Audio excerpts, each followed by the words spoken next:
I think it's been well reported that cyber attacks have been on the increase through COVID, and dramatically so, and therefore protected cloud becomes far more relevant when you have those sorts of threats hanging on the horizon. So I'm Rupert Scott Taylor Price. I'm the CEO and founder of Vault Cloud.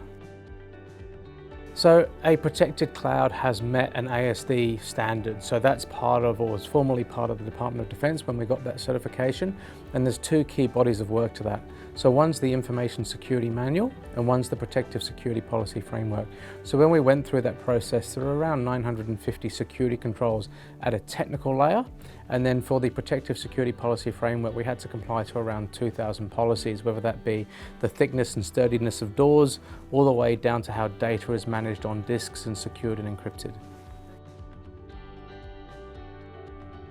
The sort of customers we think will have a requirement for protected cloud, in particular government agencies of course, and some of those have some very sensitive data that would be classified as protected.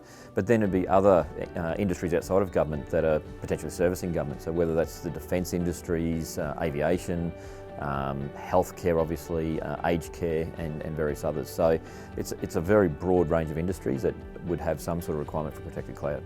So if you've got any systems where you're holding patient data, health records, or even personal identifiable information, and you would be worried if that information were to go into the public domain, it's probably time to start thinking about whether you should be using secure cloud, protected cloud, or some other kind of high security cloud service versus public cloud or on-premise.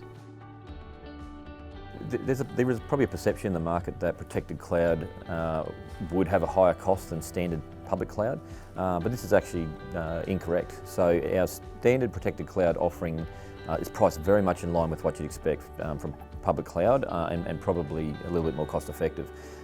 If you move into some of the higher levels of classification like secret and top secret, then yes, there's a premium to be paid there. But at the protected cloud level, which is where we see most of the classified data, it's very comparable to standard public cloud.